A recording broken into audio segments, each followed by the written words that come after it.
because we are unemployed, and because we've got government with no solutions to crisis of poverty and widening gap between the rich and the poor, we begin to start believing that. They always tell us who to hate, who to love. They always tell us what is wrong, what is right.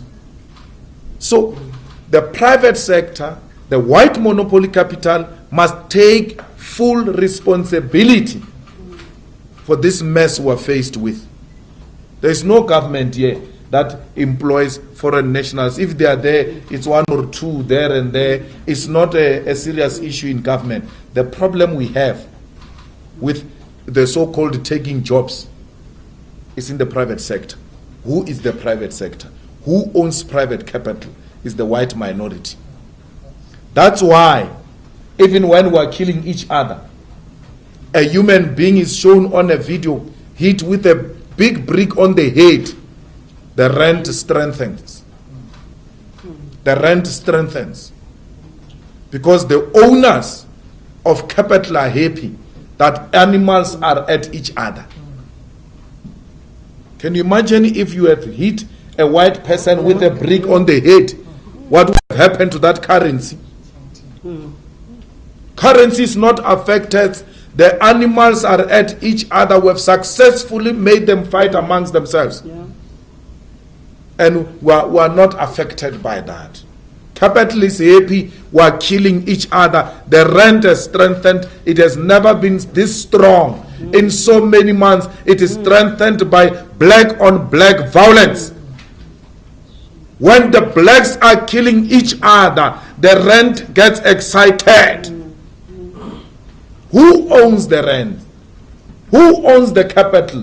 Why are the owners of capital disaffected by what is happening amongst fellow South Africans, if indeed they are with us in South Africa? Because violence should affect all of us, including the markets. So, we must not be scared. The battle must be taken to white monopoly capital. The battle must be taken to the ANC. Yeah. They are responsible for this mess we are confronted with. They are responsible for this mess. So, it's not even about foreign nationals. I gave example that they said, when you are in Polokwane, and there is a restaurant opening in Polokwane, or there is a project in Polokwane to do roads, the preference must be given to Polokwane residents first. Before you even go far, any economic development must benefit the locals first. Leave foreigners. Can you imagine what's going to happen in Polokwane when there is a road there or a restaurant?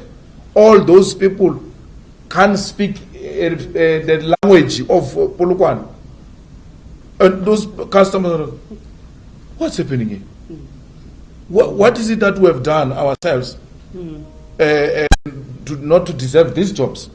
What are you going to do? You are going to make the Polokwane people hate those people who are working in Polokwane, yet they don't come from there.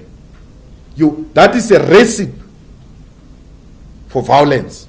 You ought to give them preference so that if you go outside, you must say, we have tried you. There is no such a skill. We are looking for a chef who knows how to do prawns or sushi. And there is no such a chef in Polokwane. Because the Polokwane ones, they specialize with pap and meat. So we want someone who can do sushi. So we couldn't find. That's why we went outside. It is justifiable. There ought to be a reason why you overlooked the locals. It's not xenophobia.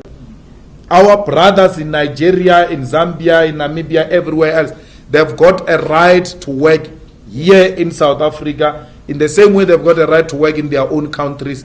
But preference will always be given to locals, including with South Africans themselves, among South Africans themselves.